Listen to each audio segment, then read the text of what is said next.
next speaker is me. I'm Andrew Suggitt from the University of Exeter. I'm going to talk to you today about the effects of microclimatic refugia modifying species responses to climate change. So the project we carried out in partnership with Natural England, and all the people named on the slide have been heavily involved.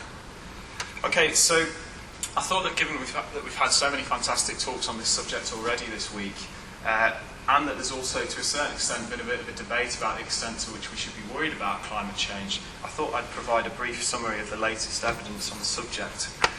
So, in a recent study, despite the fact that the last 15 years have warmed more slowly than the last 30 to 40, the Met Office concluded that global climate model estimates of climate sensitivity are largely unchanged. We've seen emissions continue to rise past 400 parts per million. This is despite a recession globally, and I think you'll all agree, I think the likelihood of us getting a deal on global emissions is as far off as ever.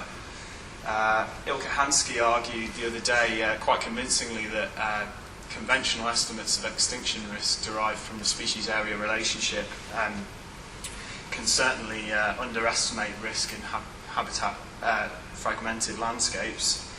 And Jens Christian Svenning provided more evidence to suggest that the species responses to both past and contemporary change tend to lag. And finally, as Christian Kerner mentioned, the CO2 enrichment effect, which might have been seen as a get-out-of-jail-free card for coal-dwelling species, turns out not really to be the case. So given these concerns, there's quite a strong driving force behind an attempt for the conservation world to try and adapt what they're planning in the future to these changes. And that's one of the main justifications for this work.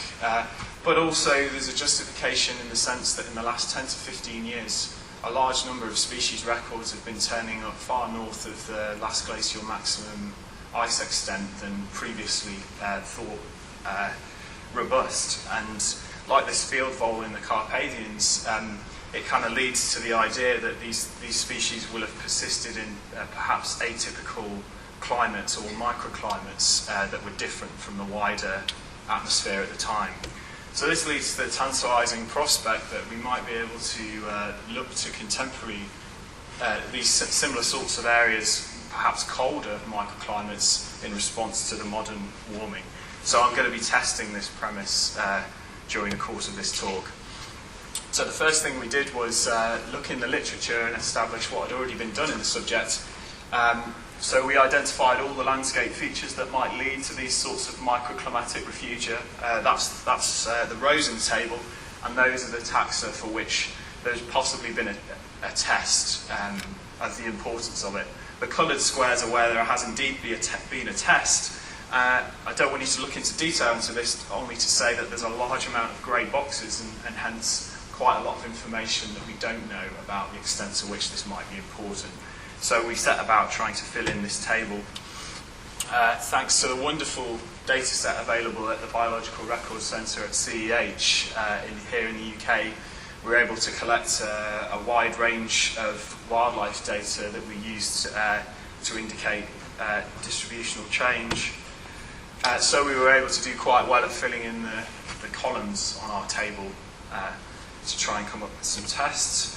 And in fact, we had quite a lot of wildlife data, so given the conservation focus of the project, we looked to try and make that more useful for Natural England and also weed out species with a climate response. So we took all those with a declining range trend between what you might call pre and post warming, that's pre-1990 and post-1990. And we also, with Colin Beale's help, we identified all those species that had predicted range retract under a medium climate change emissions scenario. So that got us down to about 1,000 species. We could have taken it further, but we thought that was the right balance between providing a comprehensive multi-taxon assessment and also providing sensible computing time for our models. Okay, so going on to the landscape features that we calculated to try and represent microclimatic refugia, we calculated three main variables. The first one, flow accumulation. It's actually a hydrological variable that's essentially the contributing area for every target cell of a DEM, but we thought that it would serve as a good proxy for cold air drainage effects, which Solomon Dabrowski identified as being quite important. The middle one there, that's a topographic wetness index, or for those of you that use top model, it's the top index. This uses information on flow accumulation and also the slope of your particular target cell to come up with a measure of moisture potential. That uprates valley bottoms and flat areas.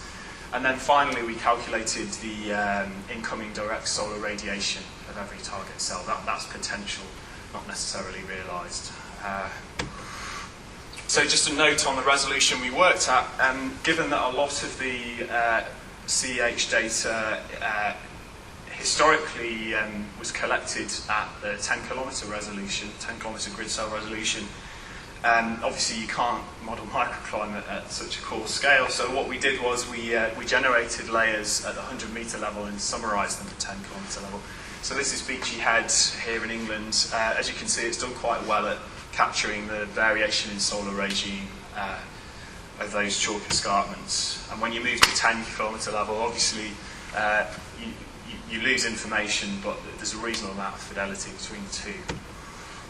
Okay, so when you're trying to explain patterns of persistence or extinction, whenever you do this sort of thing, you have to consider what else might be responsible.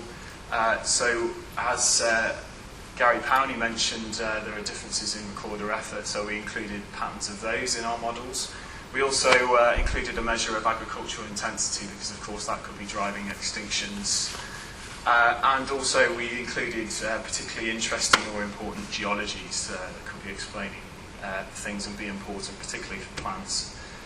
So what does our table look like? Well, we did a reasonable job at filling in the rows and columns that are missing.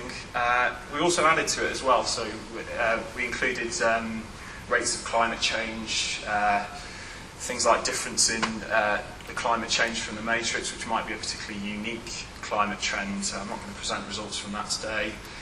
And again, protection status, we did analyse the effect of protection status on persistence and extinction. Needless to say, it enhances it, but again, I'm afraid I don't have time to present that today. So, I keep banging on about the models. What did they look like? Well, we had explanatory and controls, as I've said. We had simple binomial persistence extinction of all species, declining predicted range of tracts. One thing to mention is that we included species ideas of random intercepts in our model, our generalised linear mixed effects model. And what this serves to do is effectively constrain the direction of the slope of the wildlife data to each predictor variable. Again, we did do taxon level assessments, but again, I'm afraid I don't have time to take you through those. Okay, so what do we find?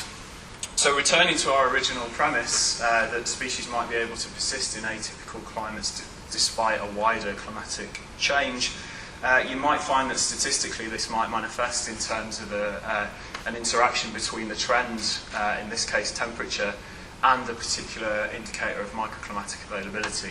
And when you move to the interaction plot of this relationship, one thing that's quite striking about this graph is if you're doing simple climate change, sort of global change analyses of persistent extinct against the climate trend, the answer you get is entirely different depending on whether you're doing it in areas of high heterogeneity or low. So real strong argument for including these effects in your analyses. And in fact, you'd get completely the wrong idea about the role of heterogeneity if you were looking at it in and of itself, because if you notice there's a slight increase in persistence with low heterogeneity. So the upshot from that is that what we think is going on is that the landscape in areas of higher warming, the local availability of alternative solar regimes is actually buffering species from warming. A moisture-related hypothesis. Well, again, you might imagine that rates of change, in this case rainfall, might interact with local availability of heterogeneous moisture regimes. And again, when you go to the interaction plot for this one, you find that, again, the slope of the relationship's entirely reversed depending on whether you have high or low heterogeneity. One thing to note is that obviously there's been rainfall change in both directions, so we're looking more to look towards the left-hand side of that rainfall change axis. But again, really strong interaction there and really strong slope between heterogeneity and persistence too. Okay, so that's useful, and we found out what's going on and described what's going on, but what we really wanted to do was make it more useful to our partners at Natural England by going on using the relationships derived in the model to come up with maps of refugia that might contribute towards the bigger and more of John Lawton's ideas for protected areas in the UK, so bigger reserves, more reserves. So identifying the parts of the landscape that might be quite useful. So that is a refugia map for England based on our models. Areas of blue are areas of low potential, areas of green are areas of high potential, and what you'll notice is what John Hopkins refers to as the dead heart of England is quite obvious in the middle of that map, with high potential in the northern mountains and to a certain extent in the southwest. Interestingly, the Welsh Marches came up as quite important too. Now, alarm bells may already be ringing in your head because, of course, we might not necessarily be interested in the entire refugia, the potential of all refugia across the landscape. We might actually only be interested in those which are climatic. And of course, the other problem you have is rates of climate change in the past might not be the same. The areas of high change might not be the same as those areas in the future. So we calculated climate change and microclimate only maps and also only microclimate maps. And it does affect the answer you get as to where has the highest rating. Okay, so 3 conclusions. We've been able to show spatially explicitly that extinction risk is greater in areas experiencing more climate change. Obviously, this is quite often only implied. I hope that I've convinced you today that microclimatic refugia have acted to buffer English wildlife from the worst of climate change effectively. And finally, and almost most importantly, improvements in data computing and stats have meant that we're now able to match what the conservation agencies and NGOs would like to do in terms of landscape scale conservation, and really go to them and say, okay, well this is what's important. Okay, so what's next? Well, I'm already playing around with the package MCMC-GLMM in R, trying to get my head around spatial autocorrelation and whether it's important. I'm trying to find a better way of describing the effect of these variables beyond simple significance testing. And after this conference, I'm going to be going up to Scotland to do a field experiment on cold air drainage to try and get a better handle on that. You'll notice I didn't present results of flow accumulation directly. And finally, over the next year, we're going to be working directly with conservation NGOs to try and give them the evidence base they need to do landscape scale conservation. Okay, so big thank you to all the people on that slide, and one last note to say, please do get in touch if anything we've done interests you. Thank you very much.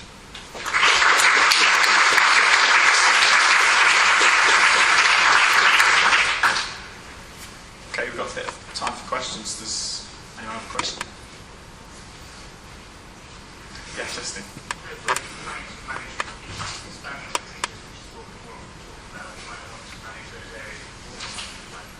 Quite right. That's something to ask people like Nick McGregor. That's I can only say you might well want to improve the quality of those propagules, in fact, and not actually look after the stuff that's possibly going to be on its way anyway. But the balance between those two is a policy decision. I think we can only crunch the numbers and tell them what might happen. Yes.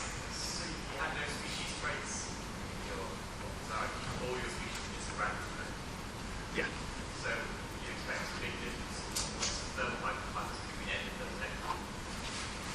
next? Yeah, so our data were multi-taxon, but predominantly insects and plants. Yeah. So, like I say, the taxon level stuff is really interesting, but in 15 minutes No way. Please do email me and we can talk about it. Yeah, Joe. Andy, it was just, I probably play a bit of devil advocate here, but you mentioned spatial autocorrelation at the end there, but actually, obviously spatial autocorrelation, without explicitly giving the meaning to overemphasize microclimatic effects, because they are going to be themselves inherently autocorrelated. So, I'd be quite interested to see whether those sort of effects go away when you do spatial autocorrelation. I don't think they will, I'm not saying devil advocate, but... No, and the beauty of it is, the MCMC GLMM looks like it might be something we go with because it's a really, if anyone's interested in looking at spatial correlation, it's a brilliant package, and you just call a function and it will give you visual representations of is this an issue or not, you know, the things you can do to change the way the model's formulated to account for it. So it's certainly the next job. Yeah. Yeah, Nick.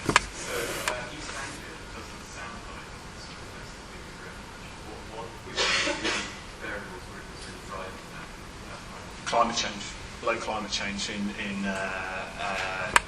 what is it, the Brecklands, yeah, really low, don't know why, ask UK SIP.